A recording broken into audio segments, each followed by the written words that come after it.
December 1900, and a remote lighthouse in the Outer Hebrides stands silent, its beacon dead, its keepers nowhere to be found. Think about that for a second. 3 men, responsible for a vital light, erased from a desolate island while the world watched from the horizon. The relief ship Hesperus approached the island expecting a routine rotation, but they were greeted by an unsettling, suffocating silence.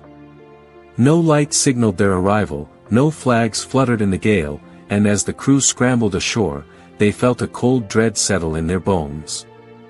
The iron gate was locked, the kitchen door firmly shut, but inside, the scene was one of impossible, frozen disruption. An overturned chair sat in the center of the room, as if someone had stood up in a violent hurry, yet no struggle was evident. Even more disturbing was the half-eaten meal, abandoned as if the men simply stopped breathing in the middle of a sentence. But it is the logbook that truly chills the blood, for the entries describe a storm that never existed. Days before their disappearance, the keepers wrote of howling gales and screaming winds that shook the very foundations of the lighthouse. Yet, the weather reports from the mainland were perfectly calm during that window, the sky was clear, and the sea was glass. So, were they suffering from a shared psychosis, or were they witnessing something that existed in a realm beyond our own? The last entry is the most haunting, reading simply that the storm had passed and God was over all. What does that even mean to a man staring out at an empty, silent horizon in the dead of winter? They were experienced sailors, men who knew the rhythm of the waves and the danger of the precipice, not prone to panic or superstition. Yet, their oilskins were gone, leaving one set behind, which begs the question, did one man stay behind while the others were swept away?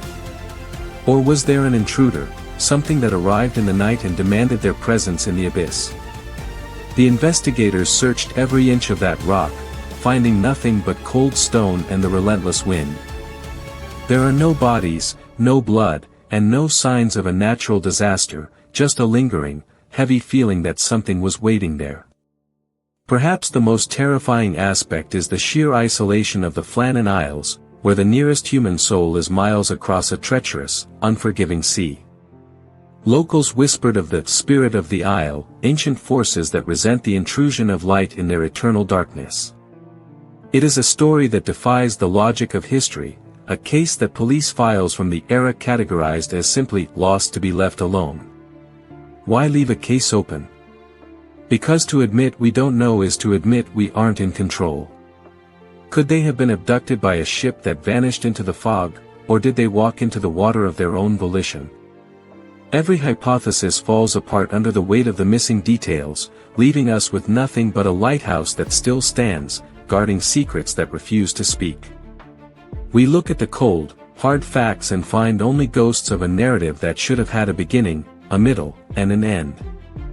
Instead, we have an abrupt termination, a blackout in the human experience that leaves us staring into the same void those men faced a century ago. Think about the psychology of such a moment, the terror, the confusion, and the finality of realizing you are utterly alone on the edge of the world. The lighthouse remains, a silent witness that has seen generations come and go, but it refuses to surrender the truth of that December night.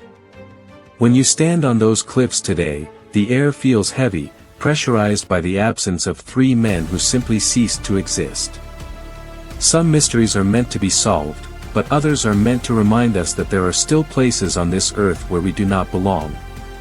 The Flannan Isles lighthouse is not just a structure of stone and glass, it is a monument to the unknown, a sentinel over an impossible, vanished past.